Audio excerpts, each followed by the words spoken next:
An array is a collection of values that are given a name. It's like a variable, but instead of one value, it has many values. So it's multiple values all contained in one name. You can use an array when you have related values or a list that you want to keep together. Instead of using individual variables like this JavaScript example, they've assigned 5 different variables, 5 different strings. We have variable var pet1, variable named pet1 assigned the string of dog, and down the line each variable gets pet2 is assigned cat, pet3 assigned bird, pet4 assigned turtle, and pet5 assigned fish. You can put all of those values in one array. Now, instead of having 5 different variables, we have one array with 5 values, or in this case, 5 different strings. Each value in the array has an index that identifies where it is in the array. The first value in the array takes the index of 0, the next one, and so on. This is called a zero-based array. Most programming languages are zero-based, meaning the first element in the array is at a position 0, not position 1. To create an array, you declare an array and then fill the values in the array. Here we see var pets, and it's setting up a new array with the empty square brackets. So at this point it's an array, but it's empty. Then we can assign each of the index positions a string. Var pets, and in square brackets, the index 0 is being assigned dog. Var pets, the index 1 is being assigned the string cat, and so on. Or you could use the shortcut method of declaring the variable and assigning the values with this shortcut message. Here we see the pets is being assigned all 5 different strings inside square brackets. Each string is surrounded by a double quote mark, and they have commas in between them. This will automatically place them in the index numbers in the order that you put them in the square brackets. Here's an example of an array of numbers as you'd see in Swift. Var scores is being assigned the values inside square brackets 90, 75, 95, 82, and 86. There are properties that are associated with arrays that can count how many times or how many items are in the array. Some languages use the term length. Swift calls it count. So print, and then inside parens, scores dot count would print the number 5 because there are 5 values in the array.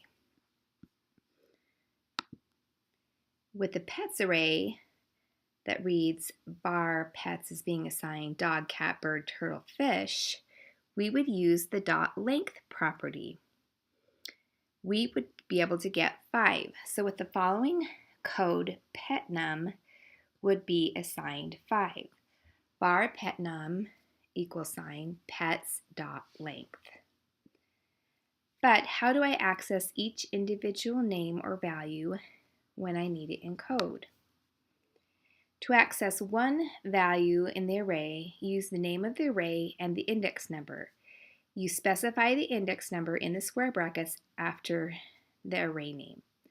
So using the pets array again, we have var pets equals sign inside square brackets dog, cat, bird, turtle, fish. So to access, in this case, output the value of turtle, you'd refer to it this way. Document.write, which outputs it, and then inside parens, pets, square brackets, which contain the number 3. You can also assign values to the array in the same way, using the name of the array and the index number in square brackets. So if I wanted to assign the value lizard to the array in the index position 3, I would code pets and then angle brackets 3, And then I would assign that with the equal sign the string lizard. Now, the value that used to be turtle at index 3 would hold the value lizard at the index 3 position. The new array being dog, cat, bird, lizard, fish. A great way to store or retrieve data from every index of the array is through a for next loop. Use the initializing value or counter to keep track of each index in the array as you go through it. You can use the length or count property to get exactly how many times you would run the for next loop. Let's look at the C++ example. We have an integer of scores being assigned as an array with empty square brackets, and then it is having the values put into it inside curly braces: 84, 92, 76, 81, and 56. The for loop is being used with I being set to 0 as the counter, the condition when I is less than 5, and I being incremented each time it loops. It is outputting the current score using I inside the square brackets to hold the place of the counter each time: 0 the first time, 1 the next time, and so on. And then it's got a new line. So it's just outputting each of the scores in this case. This following code shows the same loop setup, but in much more detail in C++, and averaging the scores following the loop. Now, I don't expect you to understand all of this, but I want to point out how C++ is a bit different, where it doesn't use a dot length or a dot count property. Because C++ doesn't have a length or count property, you use the size of method that gets the size of the array and divides it by the first indexed array item.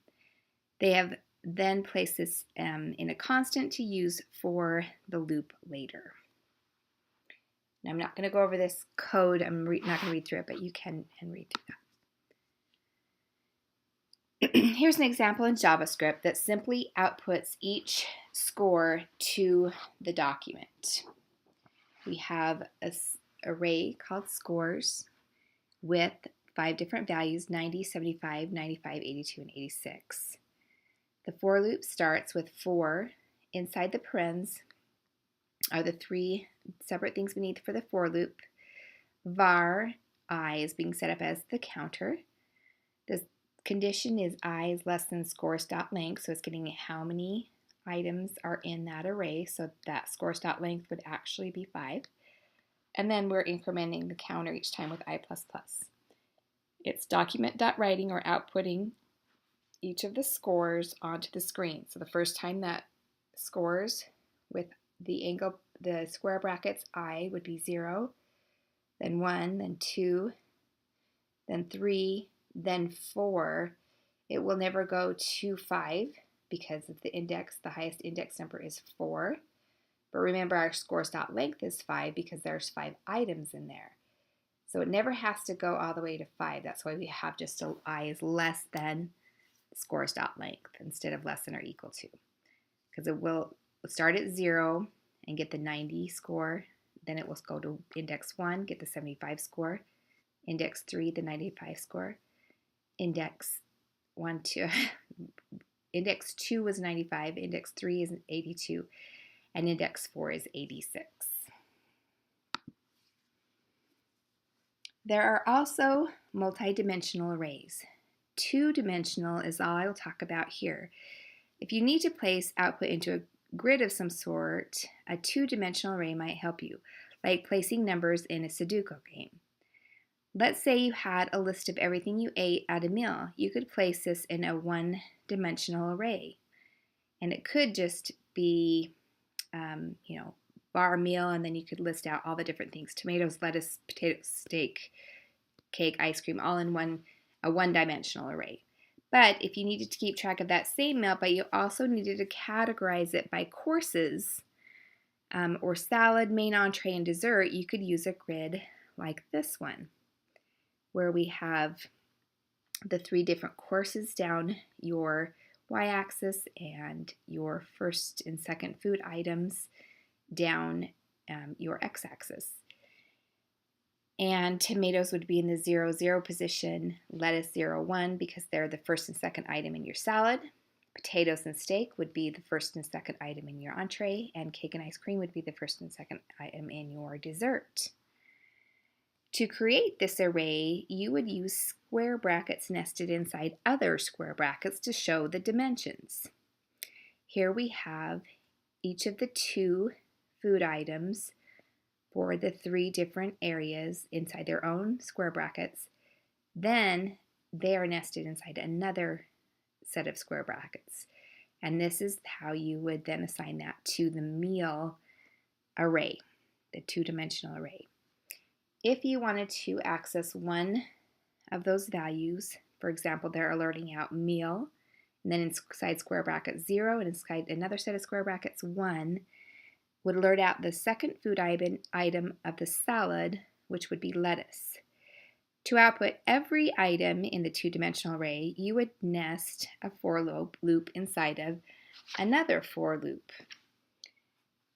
So here you'll see we have a for loop that's alerting out the meal using the counters I and X that's nested inside of another for loop. Another example might be rows and seat numbers in a theater. Lots of different examples for dimensional arrays. Arrays are a great way to store related data.